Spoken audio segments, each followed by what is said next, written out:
नमस्कार, आप देख रहे हैं जनता टीवी। मैं हूं आपके साथ अमन त्रिपाठी। खबरों के सिलसिले में वक्त है एक बड़ी खबर का। बड़ी खबर, बड़ी जानकारी आपको बता दें। इस वक्त की बड़ी खबर, अहम जानकारी। 5 राज्यों में चुनावों की घोषणा होनी है। चुनाव आयोग तारीखों का ऐलान करने वाला है। दोपहर 12 बजे चुनाव आयोग की ओर से प्रेस कॉन्फ्रेंस की जाएगी। मध्य प्रदेश, राजस्थान में विधानसभा चुनाव का बिगुल बजने वाला है। वहीं छत्तीसगढ़, तेलंगाना और मिजोरम में भी चुनाव होने हैं। बड़ी खबर, बड़ी जानकारी आपको बता रहे हैं। दिल्ली से आज 5 राज्यों में चुनावों की घोषणा होनी है। चुनाव आयोग तारीखों का ऐलान करने वाला है। दोपहर 12 बजे चुनाव आयोग प्रेस कॉन्फ्रेंस आयोजित करने वाला है। इस दौरान मध्य प्रदेश, राजस्थान में विधानसभा चुनाव होने, वहीं छत्तीसगढ़, तेलंगाना और मिजोरम में भी चुनावी बिगुल बजना है। आज 5 राज्यों में विधानसभा चुनावों की तारीखों की घोषणा कर दी जाएगी। चुनाव आयोग आज तारीखों का ऐलान करने वाला है। चुनाव आयोग की ओर से दोपहर 12 बजे प्रेस कॉन्फ्रेंस की जाएगी। 5 राज्यों में विधानसभा चुनाव होने। राजस्थान में 200 सीटें, छत्तीसगढ़ में 90 सीटें, वहीं तेलंगाना में 119 सीटें, मिजोरम में 40 सीटें, वहीं मध्य प्रदेश में 230 सीटें। इन 5 राज्यों में विधानसभा चुनाव होने हैं। वहीं मध्य प्रदेश विधानसभा में अगर ताकत की बात करें तो मध्य प्रदेश विधानसभा में कुल सीटें 230 हैं। वहीं बीजेपी को बीते चुनावों में 127 सीटें मिली, कांग्रेस को 96, बीएसपी को 2, सपा को 1 सीट मिली। वहीं साथ ही निर्दलीय उम्मीदवारों को 4 सीटें मिलती हुई नजर आई। मध्य प्रदेश में अगर विधानसभा की बात करें तो मध्य प्रदेश में कमलनाथ की सरकार बनी थी। वहीं जब ज्योतिरादित्य सिंधिया 22 विधायकों को लेकर अलग हुए, उसके बाद से शिवराज सिंह चौहान की सरकार बनती हुई नजर आई थी। वहीं मध्य प्रदेश को लेकर सभी राजनीतिक पार्टियां इस वक्त अपनी तैयारियां तेज करते हुए नजर आ रही हैं। चुनावी सरगर्मियां साफ देखी जा सकती हैं। मध्य प्रदेश विधानसभा में अगर ताकत की बात करें तो कुल 230 सीटों पर चुनाव देखा गया था, जिसमें बीजेपी के पास 127 सीटें, कांग्रेस के पास 96 सीटें, बीएसपी के पास 2 सीटें और सपा के पास 1 सीट है।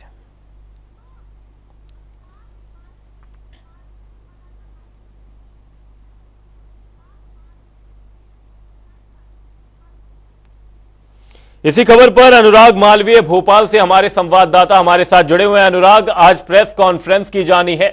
5 राज्यों में जो विधानसभा चुनाव होने, उनकी तारीखों का ऐलान हो जाएगा। तो ये विधानसभा चुनावों का ये जो बिगुल आज से बजना शुरू हो जाएगा, तो इसमें क्या कुछ बड़ी बातें रहने वाली हैं? क्योंकि चुनावी आचार संहिता को लेकर बात होगी, साथ ही धन बल, इन सभी चीजों को लेकर चुनाव आयोग आचार संहिता लागू कर देगा। वहीं चुनावों की तारीख का भी ऐलान हो जाएगा। तो सभी पार्टियां तो पहले से ही अपनी तैयारियां करती हुई नजर आ रही। देखिए, निश्चित रूप से कहीं ना कहीं चुनाव की अगर हम बात करते हैं तो ये बिल्कुल तय बात है कि तैयारियां पहले से ही शुरू हो जाती है। प्रधानमंत्री मोदी की बात करें तो 6 महीने में जो है, अगर हम देखें तो उनके 7 दौरे हुए हैं। तो ये एक अलग बात है। भारतीय जनता पार्टी की बात करें या कांग्रेस की बात करें, पहली दफा ये भी हुआ कि आचार संहिता लगने के पहले मध्य प्रदेश की बात करते हैं तो 2 सूचियां जारी कर दी, जो पहले कभी नहीं हुआ है। यानी कि तैयारियां इस बार आचार संहिता के पहले से बहुत ज्यादा हो गई थी, क्योंकि चुनाव जिस तरीके का करीबी चुनाव है, मध्य प्रदेश की बात करें, छत्तीसगढ़ की बात करें, राजस्थान की बात करें, सिनेरियो लगभग एक सा है। बिल्कुल बराबरी का मुकाबला यहाँ नजर आता है। लेकिन जब आचार संहिता, चूंकि आज 12 बजे चुनाव आयोग की प्रेस कॉन्फ्रेंस है, एक कैलेंडर घोषित हो जाएगा। ये माना जा रहा है कि जो मध्य प्रदेश और राजस्थान जैसे राज्य है, वहां पर एक ही चरण में चुनाव होंगे। छत्तीसगढ़ में थोड़ी स्थिति अलग है, नक्सल प्रभावित क्षेत्र है, कई सारे सेंसिटिव बूथ्स के नंबर्स ज्यादा हैं वहां पे, तो वहां चरण बढ़ सकते हैं, 2 या 3 चरण हो सकते हैं। लेकिन अगर हम बात करते हैं मध्य प्रदेश और राजस्थान या की बात करें, हिंदी भाषी क्षेत्रों की बात करें, तो यहाँ पर आचार संहिता के बाद एक बहुत अलग स्थिति होने वाली है। क्योंकि पहले जो देखते हैं हम, आचार संहिता की सत्ताधारी पार्टी जो भी होती है, रूलिंग पार्टी जो भी होती है, वो काफी कैंपेनिंग में आगे नजर आती है, क्योंकि उसके रिसोर्सेज ज्यादा होते हैं सत्ता होने के कारण। लेकिन बाद में परिस्थितियां बदल जाती है, यानी कि आज से परिस्थितियां बदलेंगी और दोनों पार्टियों के मूवमेंट में काफी टफ कंपटीशन नजर आने वाला है, भारतीय जनता पार्टी हो या कांग्रेस। क्योंकि मुकाबला इन तीनों राज्यों की खासतौर पर बात करें, 2 राज्यों को छोड़ के, तो इन तीनों राज्यों में बेहद करीबी मुकाबला है। बहुत क्लोज फाइट है। तो निश्चित रूप से आज से परिस्थितियां बदलेगी, आज से दौरों के प्रारूप बदलेंगे, आज से आयोजनों के प्रारूप बदलेंगे, घोषणाएं शासकीय तौर पे खत्म हो जाएंगी, डायरेक्ट ऑब्लिगेशंस की जो चीजें होती है उन पर बंदिशें लग जाएंगी। स्थितियां बहुत बदलने वाली है आज से इलेक्शन कैंपेनिंग की। जी वहीं अनुराग, आपसे यह जानना चाहूंगा कि मध्य प्रदेश में फिलहाल क्या कुछ इक्वेशन बनता हुआ नजर आ रहा है, क्योंकि पहले जब कमलनाथ की सरकार आई थी उसके बाद से जब ज्योतिरादित्य सिंधिया 22 विधायकों को लेकर अलग हुए, फिर शिवराज सिंह चौहान की सरकार बनी, तो फिलहाल क्या कुछ पॉलिटिकल सिनेरियो बनता हुआ मध्य प्रदेश में नजर आ रहा है? देखिए, 2018 में सरकार का बनना, उसके बाद में सरकार का 1.5 साल बाद गिर जाना, ज्योतिरादित्य सिंधिया का भारतीय जनता पार्टी में चले जाना, ये वो फैक्टर्स हैं जो 2023 में अपना प्रभाव दिखाने वाले हैं और उनका एक इम्पैक्ट अलग तरीके से नजर आने वाला है। कहीं ना कहीं कांग्रेस सिंपैथी गेन करने की कोशिश करेगी, तो भारतीय जनता पार्टी में ये देखने वाली बात ये होगी, ज्योतिरादित्य सिंधिया और उनके समर्थक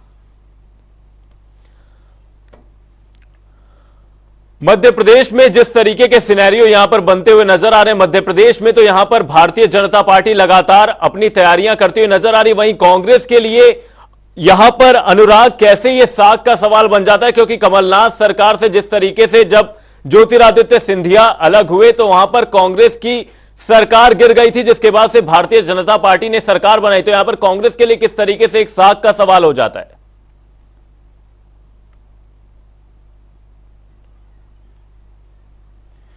इसी खबर पर न्यूज रूम से हमारी संवाददाता अंजलि भंडारी भी हमारे साथ जुड़ी हुई है। न्यूज रूम से हमारी सहयोगी अंजलि का रुख करते हैं। अंजलि, आज यहां पर चुनाव आयोग की ओर से 5 राज्यों में जो चुनाव होने उसे लेकर तमाम जानकारियां सामने आ जाएंगी, तो फिलहाल क्या कुछ अपडेट है, वहीं साथ ही चुनाव की तारीखों के साथ किन चीजों पर चुनाव आयोग आज चर्चा कर सकता है, किन चीजों को लेकर अपडेट सामने आ सकती है?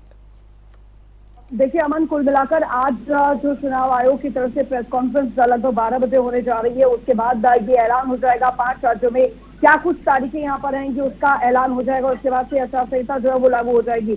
कुल मिलाकर देखा जाए तो अगर मिजोरम की यहाँ पर बात की जाए, 40 सदस्य वाली मिजोरम विधानसभा कार्यकाल जो है वो दिसंबर में खत्म हो रहा है।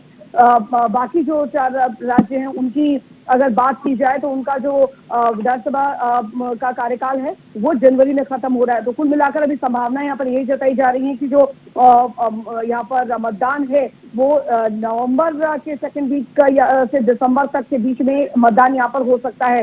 तो कुल मिलाकर अभी तैयारियां जो है वो यहाँ पर इन 5 राज्यों में जोरों शोरों से यहाँ पर चल रही हैं और कुल मिलाकर देखा जाए तो ये 5 राज्य जो हैं वो एक तरीके से आगामी लोकसभा चुनाव पर के लिए सेमीफाइनल यहाँ पर समझे जा रहे हैं, क्योंकि अमूमन इन 5 राज्यों में जो नतीजे यहाँ पर आएंगे वो कुल मिलाकर देखा जाएगा कि आगामी जो लोकसभा है उस पर किस तरीके से इफेक्ट यहाँ पर करते हैं।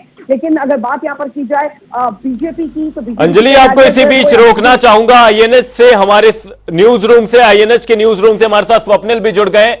यहां पर स्वप्निल, आपसे जानना चाहेंगे कि मध्य प्रदेश में किस तरीके का सिनेरियो बनता हुआ नजर आ रहा है, क्योंकि मध्य प्रदेश में भी यहां पर दोनों ही पार्टियों के लिए एक साख का सवाल हो गया, क्योंकि भारतीय जनता पार्टी ने जिस तरीके से सरकार बनाई, जब वहां पर ज्योतिरादित्य सिंधिया 22 विधायकों को लेकर अलग हुए, तो यहां पर बीजेपी और कांग्रेस दोनों ही पार्टियों के लिए यहां पर साख का भी चुनाव है।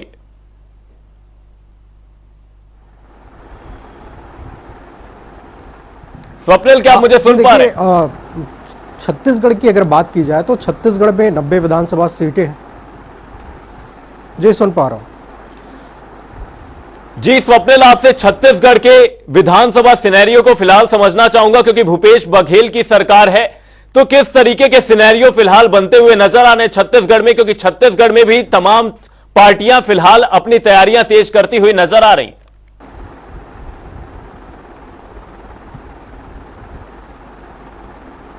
जी बिल्कुल, छत्तीसगढ़ की बात की जाए तो यहाँ पर 90 विधानसभा सीटों में चुनाव होने हैं और आज जो है भारत निर्वाचन आयोग द्वारा चुनावी तारीखों का ऐलान किया जाएगा। और आज जब चुनावी तारीखों का ऐलान किया जाएगा तो आज 2 चरणों में छत्तीसगढ़ में चुनाव कराए जाने की घोषणा जो है कहीं ना कहीं की जाएगी, क्योंकि छत्तीसगढ़ में जो 18 विधानसभा सीटें हैं वो नक्सल प्रभावित क्षेत्रों से आती हैं। तो ऐसे में पहले चरण में नक्सल प्रभावित क्षेत्रों में चुनाव कराए जाते हैं, साथ ही दूसरे चरण जो गैर नक्सल प्रभावित क्षेत्र है वहां पर चुनाव कराए जाते हैं। तो आज चुनावी तारीखों के ऐलान के साथ ही तत्काल प्रभाव से आचार संहिता लागू हो जाएगी, जिसके बाद जो भी सरकारी कार्यक्रम होते हैं वो पूरी तरीके से बंद हो जाएंगे। और जो अब चूंकि यहाँ पर छत्तीसगढ़ की अगर बात की जाए तो भाजपा ने अभी तक पहली सूची जो है जारी की है, जिसमें 21 उम्मीदवारों के नामों का ऐलान किया गया है। वहीं भाजपा दूसरी सूची भी जल्द जारी करने की तैयारी में है। वहीं कांग्रेस की बात की जाए तो कांग्रेस ने अब तक एक भी सूची जारी नहीं की है।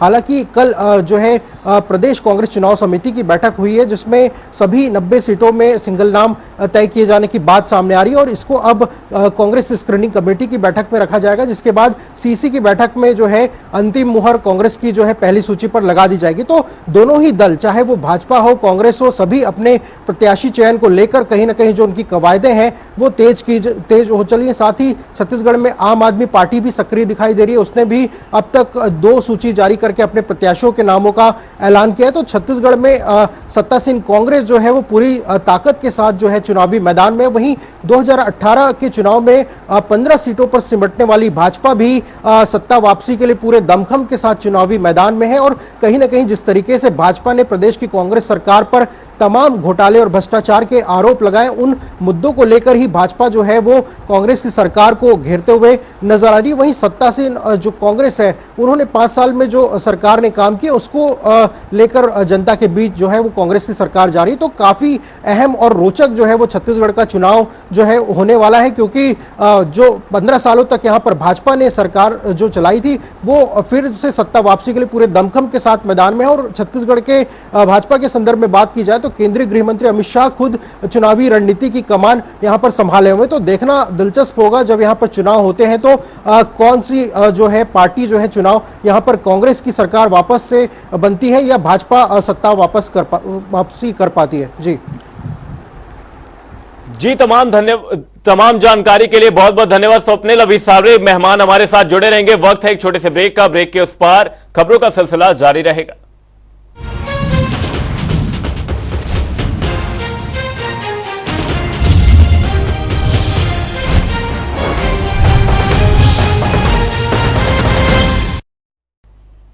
ब्रेक के बाद आपका स्वागत है। आप देख रहे हैं जनता टीवी। आपको बता दें 5 राज्यों में होने वाले विधानसभा चुनावों को लेकर आज चुनाव आयोग प्रेस कॉन्फ्रेंस करने वाली है। चुनावी तारीखों का ऐलान कर दिया जाएगा। हमारे साथ हमारे तमाम सहयोगी बने हुए हैं। अब इसी बीच रुक करते हैं अंजलि भंडारी का, जो न्यूज रूम से हमारे साथ जुड़ी हुई है। अंजलि, आपसे जानना चाहूंगा, ये जो 5 राज्यों के विधानसभा चुनाव है जो आज जिनके तारीखों का ऐलान कर दिया जाएगा, ये चुनाव आगामी लोकसभा चुनावों पर किस तरीके से इंपैक्ट डालेंगे? जो विधानसभा चुनाव है उनमें एड़ी चोटी का जोर जो है पार्टियां यहाँ पर लगाने जा रही है। और वो भी क्यों ना, क्योंकि लोकसभा चुनाव को लेकर पूरी तरीके से जो तैयारियां हैं वो अभी से शुरू हो गई हैं। और ऐसे में इन 5 राज्यों के चुनाव जरूर इफेक्ट करते हैं। जब भी 5 राज्यों के चुनाव इससे पहले भी जब हुए थे तो उसके बाद सीधे लोकसभा चुनाव थी और उसका असर जो है उन लोकसभा चुनाव में जरूर पड़ा था। लेकिन अब ऐसी स्थिति में जब देश में कई मुद्दे हैं, कई मुद्दों को लेकर जो माहौल है वो यहाँ पर बना हुआ है, लेकिन इस बार जो स्थिति है, इस बार जो अगर तस्वीर अगर राजनीति की समझी जाए तो वो यहाँ पर ये है कि यहाँ पर इस बार एक महागठबंधन, इंडिया गठबंधन के नाम पर जो है इस बार सियासी जमीन जो है उस पर उतरा हुआ है। और दूसरी तरफ है बीजेपी। यानी इस बार चुनावी समीकरण जो है वो पिछली बार से बिल्कुल अलग नजर दिखेंगे यहाँ पर, ये हमें मानकर यहाँ पर चलना है। तो कुल मिलाकर अगर समझा जाए यहाँ पर तो इस बार बहुत कुछ यहाँ पर अलग जो है वो देखने को मिल सकता है, क्योंकि इस बार राजनीति की जो तस्वीर है वो यहाँ पर अलग होगी। हालांकि बीजेपी का इस बार भी एजेंडा यहाँ पर सेम रहने वाला है, यानी कि नरेंद्र मोदी, प्रधानमंत्री नरेंद्र मोदी के नाम पर जो है वो यहाँ पर बीजेपी पूरी तरीके से चुनावी मोड में यहाँ पर उतरती नजर आएगी। लेकिन देखना यहाँ पर ये होगा कि इन विधानसभा चुनावों में किस तरीके के मुद्दे जो है वो चुनावी मंच से देखने को मिलेंगे। लेकिन आज जब चुनाव आयोग द्वारा इन राज्यों में विधानसभा चुनाव की तारीखों का ऐलान जो है वो हो जाएगा, उसके बाद से आप ये मानकर चलिए, क्योंकि अभी कुल मिलाकर संभावनाएं यहाँ पर यही जताई जा रही है कि हो सकता है नवंबर में दिवाली के बाद से ही जो चुनाव है, जो मतदान है वो यहाँ पर हो। तो कुल मिलाकर समझा जाए तो दिसंबर तक का जो है वो ये मतदान यहाँ पर पूरा हो जाएगा, क्योंकि उसके बाद ठीक बाद लोकसभा चुनाव भी होने हैं। तो कुल मिलाकर यहाँ पर देखा जाए अमन, तो यहाँ पर स्थिति यहाँ पर स्पष्ट आप ये लेकर चलिए कि किसी लिटमस टेस्ट से कम यहाँ पर नहीं होने वाले इन 5 राज्यों में होने वाले जो विधानसभा चुनाव हैं लोकसभा चुनाव से पहले। इसी बीच हमारे संवाददाता स्पर्श शर्मा भी हमारे साथ जुड़ गए, रुक करेंगे स्पर्श का। स्पर्श, आपसे जानना चाहेंगे कि फिलहाल अभी जो अपडेट सामने है, चुनाव आयोग के द्वारा प्रेस कॉन्फ्रेंस की जानी है 5 राज्यों में जो विधानसभा चुनाव होने, आपसे भी मैं ये जानना चाहूंगा आपका पॉइंट ऑफ व्यू क्या रहने वाला है, क्योंकि यहां पर ये जो 5 राज्यों के चुनाव हैं ये बहुत अहम साबित होने वाले हैं। वहीं किस तरीके से ये चुनाव आगामी लोकसभा चुनावों में इंपैक्ट डालेंगे?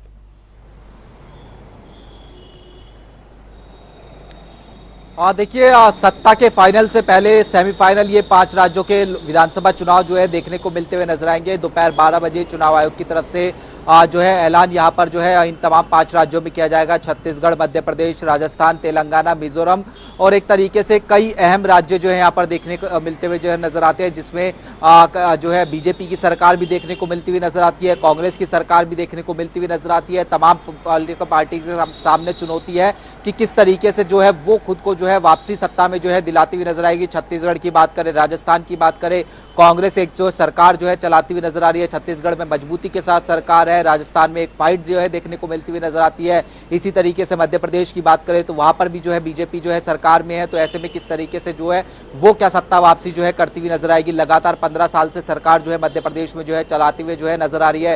राजस्थान में हर 5 साल में जो है सरकार बदलती हुई जो है नजर आती है। ऐसे में तमाम पॉलिटिकल पार्टीज की बात करें तो उनके सामने जो है एक बड़ी चुनौती जो है सामने खड़ी हुई नजर आ रही है कि किस तरीके से जो है लोकसभा चुनाव में उतरने से पहले एक जो लिटमस टेस्ट है या फिर कहें कि जो सेमीफाइनल है उसको किस तरीके से जो है पार किया जाए, ताकि एक जनता के बीच में कहीं ना कहीं मैसेज दिया जा सके कि जनता जो है अभी भी उन्हीं जब तमाम पॉलिटिकल पार्टीज है उन पर जो है वो विश्वास जो है करती हुई जो है नजर आ रही है। निश्चित तौर पर अगर हम कांग्रेस की बात करें तो कांग्रेस कहेगी कि हमने कर्नाटक चुनाव में जो है बेहतर प्रदर्शन जो है किया था, सत्ता में जो है हम जो है वापस आए हैं, तो अब उसका जो है सीधे तौर पर फायदा उठाने की कोशिश जो हम करते हुए नजर आएंगे। जनता का साथ हमें देखने को मिलता हुआ नजर आ रहा है। तो वहीं बीजेपी की बात करें तो बीजेपी ये कहेगी कि तमाम जो राज्यों में सरकारें हैं वो उनकी देखने को मिलती हुई नजर आती है। तमाम ऐसी योजनाएं जो है भारतीय जनता पार्टी जो है चलाती हुई नजर आती है, जिनका सीधा सरोकार जनता से जो है देखने को मिलता हुआ जो है नजर आता है। तो ऐसे में आज की अगर हम बात करते हैं तो 12 बजे चुनाव आयोग की तरफ से ये प्रेस कॉन्फ्रेंस देखने को मिलती हुई नजर आएगी। आचार जो आदर्श जो संहिता होती है वो आज से ही जो है लागू होती हुई जो है नजर आ जाएगी। और उसके साथ साथ सीधे तौर पर अगर हम बात करते हैं तो आज जो मध्य प्रदेश है वहां पर हमने देखा कि 3 सूची जो है अब तक भारतीय जनता पार्टी की तरफ से जारी कर दी गई है। छत्तीसगढ़ की बात करें तो 1 सूची जो है भारतीय जनता पार्टी की तरफ से जो है जारी कर दी गई है। चुनाव से पहले अमूमन ऐसा बेहद कम देखने को मिलता हुआ नजर आता है कि भारतीय जनता पार्टी इस तरीके से जो है अपनी प्रत्याशियों की सूची जो है वो जारी करती हुई नजर आती है। ऐसे में यह समझा जा सकता है कि किस तरीके से महत्वपूर्ण जो है वो तमाम पॉलिटिकल पार्टीज के लिए जो आज विधानसभा का चुनाव है वो सीधे तौर पर जो है देखने को मिलता हुआ नजर आ रहा है। कांग्रेस की बात करें तो कांग्रेस में लगातार स्क्रीनिंग कमिटीज का दौर देखने को मिलता हुआ नजर आ रहा है। मध्य प्रदेश को लेकर सीईसी की एक बैठक भी हो चुकी है। आज कांग्रेस वर्किंग कमेटी की बैठक है। जैसे ही चुनाव का ऐलान होगा उसको लेकर रणनीति जो है कहीं ना कहीं कांग्रेस वर्किंग कमेटी की बैठक में जो है बनाती हुई कांग्रेस नजर आएगी। तो तमाम पॉलिटिकल पार्टीज की बात करें, महत्वपूर्ण चुनाव है, सेमीफाइनल है, फाइनल में उतरने की तैयारी जो है और इस चुनाव के जरिए जो है कहीं ना कहीं होती हुई नजर आएगी। जी स्पर्श, बने रहिएगा हमारे साथ, जल्दी आपका रुख करेंगे। अब वक्त है एक छोटे से ब्रेक का। ब्रेक के उस पार खबरों का सिलसिला रहेगा जारी।